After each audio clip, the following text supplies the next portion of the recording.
It's the 19th. With us, we have the host Way Too Early White House Bureau Chief at Politico, Jonathan Lemire, member of the New York Times editorial board, Maura Gay, managing editor of The Bulwark, Sam Stein, and U.S. editor for the Financial Times. Ed Lucia, can ask you any of one of these people. Do I ramble? Do I talk too much? Do I interrupt? Do I ask questions that go on longer than the answers? Do I do that? Of course not. The way I look at it, people wake up at 1 o'clock in the morning, right? And they get their children around and they're like, giving them the, biscuits and, and so, yeah, of course, sometimes I talk a little more. Sometimes I talk a little bit more than I should talk sometimes, right? But give the people what they want or maybe what they don't want. Never. I have no idea what you're talking about, Joe. No idea whatsoever. Sam Stein, you'll be more blunt and direct, right? Who rambles around here? Certainly not me. Joe, have you ever served in Congress? Because I've never heard that one before.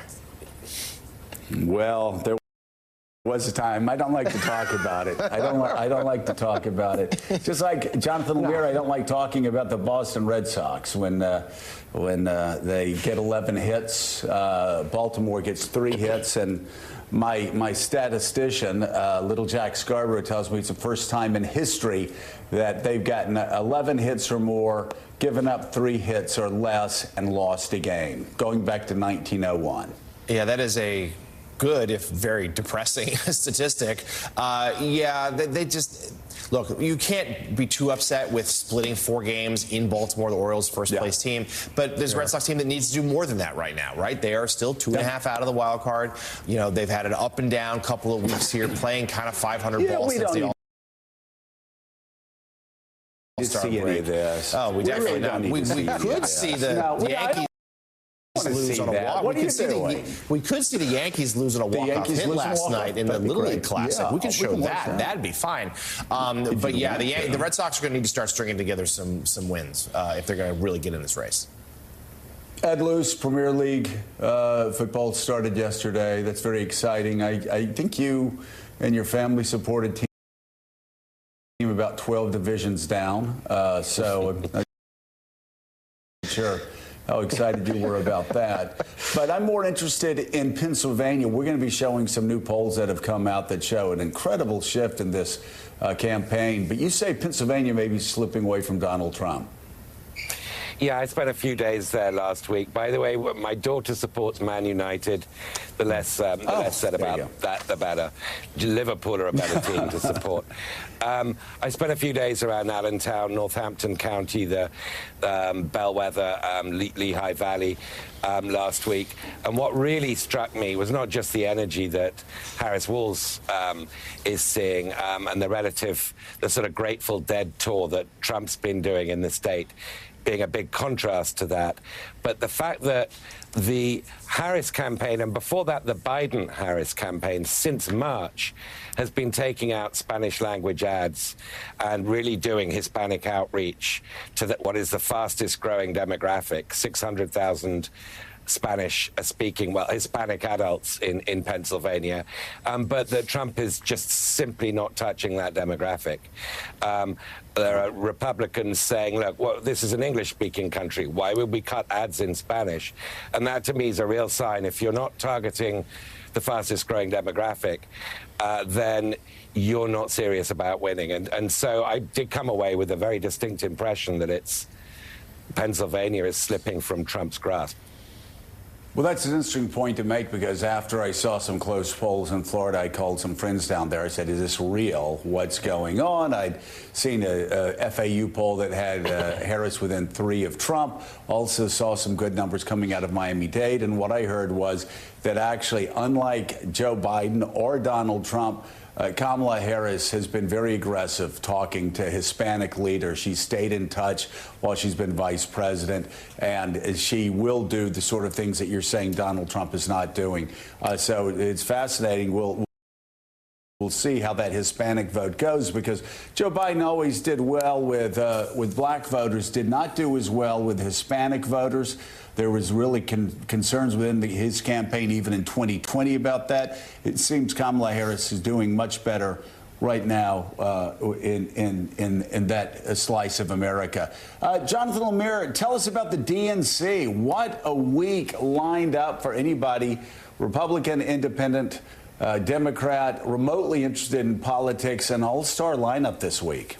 It really is. It kicks off in Chicago just a few hours from now. I'll note that I'll be out there starting tomorrow for the rest of the week for Morning Joe and Way Too Early. Tonight's about President Biden. He's delivering the keynote address this evening and a symbolic passing of the torch. And certainly this is not the convention that the president would have anticipated even just a month back. He thought he'd be speaking on Thursday, not Monday. He thought he'd be the one accepting the nomination to represent his party again this November. Instead, he'll be an opening act, handing off, if you will, to the vice president. Certainly he and the other speakers tonight, which include the First Lady and Secretary of State Clinton, will talk about Biden's accomplishments over these first 4 years, but then there will be a transition as well. He'll make the case that the vice president is the person to pick up the torch going forward. He also will levy a series of attacks on President Trump. I am told aides previewing a little bit of his address. And Mara, I mean, this will be the start of what will be 4, I think, celebratory days inside that arena.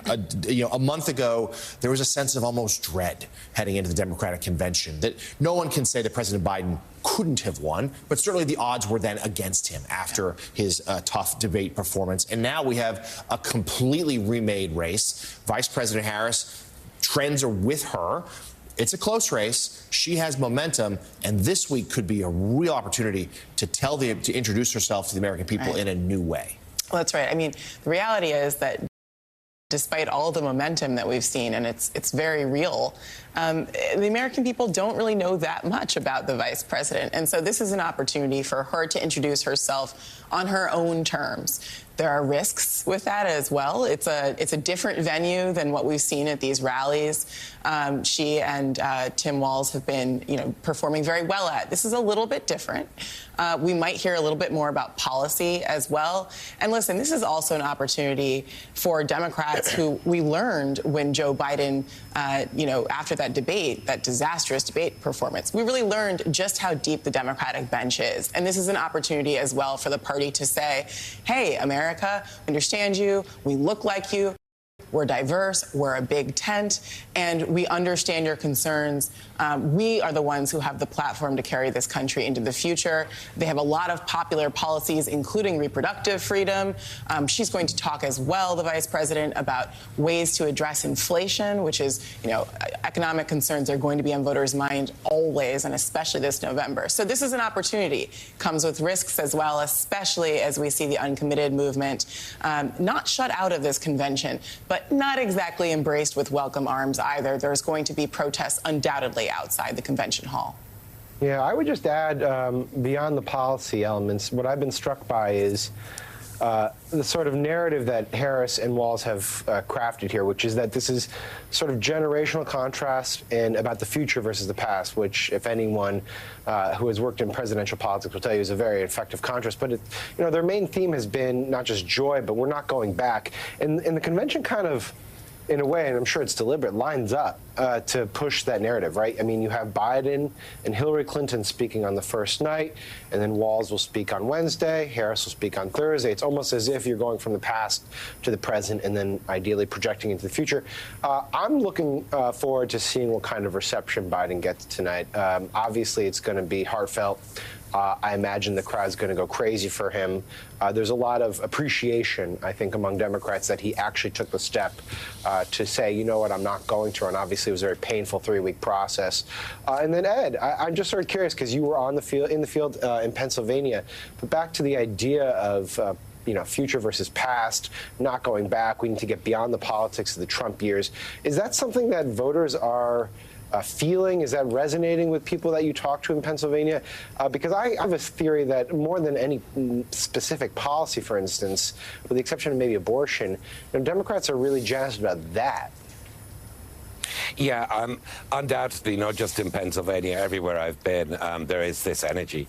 There is that sort of magic, elusive momentum that Harris Walz has captured that just wasn't there with Biden. There is deep affection for Biden in the party, and now apparently coming out of the woodwork from people like Lindsey Graham.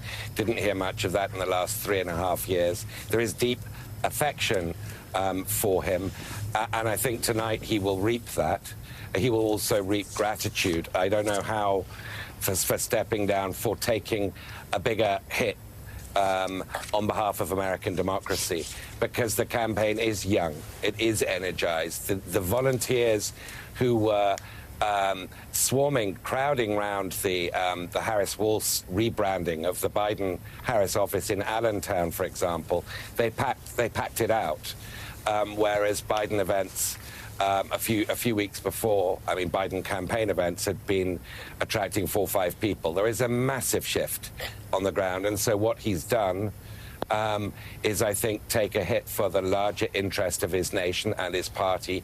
And tonight's reception, I'll be there too, at the United Center, I think will reflect a deep gratitude towards him for doing that. You know, there really is. Sam's right. There is a generational divide here that usually sells very well in presidential politics if it's carried through the right way. I will say also, the one word that I always saw as Donald Trump's biggest challenge was exhaustion. Not his personal exhaustion, but the exhaustion of those who had supported him in 2016, some who still supported him in 2020, but were exhausted, especially after January the 6th, exhausted after just the constant fights, the constant insults, the constant battles. And so now it seems you have exhaustion on that side versus energy and joy, which is what Kamala Harris and her team were projecting forward and trying to project, saying, hey, this is what we're about. And it is a bit like hope and change. But right now, it really seems to be working because Kamala Harris is now leading Donald Trump by 6 percentage points in the latest ABC News Washington Post Ipsos poll. That is a dramatic turnaround. Harris is holding a 51% to 45% lead among likely voters nationwide. That's likely voters. Harris has also flipped the script on the age issue. Look at this. When adults were asked, quote, which candidate is good enough physical health to serve effectively, Harris leads Trump by a 30-point margin.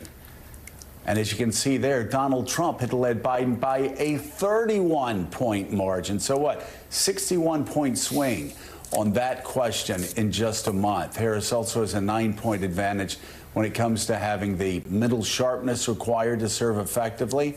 And that erases a 30-point lead that Donald Trump had over Joe Biden on that question. There's also new swing state polling out. In the latest New York Times Siena College poll, Harris leads Trump by 5 points among likely voters in Arizona. That's a big shift. And by 2 points in North Carolina, another big shift, and also suggesting that far from the map closing in on Democrats, it is now expanded out, and North Carolina now obviously going to have to be fought for by Donald Trump. Donald Trump leads Harris, meanwhile, by 4 percentage points in Georgia and by a single point in Nevada. All those results are with a margin of error. In the May poll conducted when Joe Biden was still the presumptive Democratic nominee, Trump led by 6 points in Arizona, 9 points in Georgia, and 13 points in Nevada. North Carolina was not even part of that previous poll. The important thing to remember here, though, Jonathan Lemire, this race, still a tie. That's exactly right.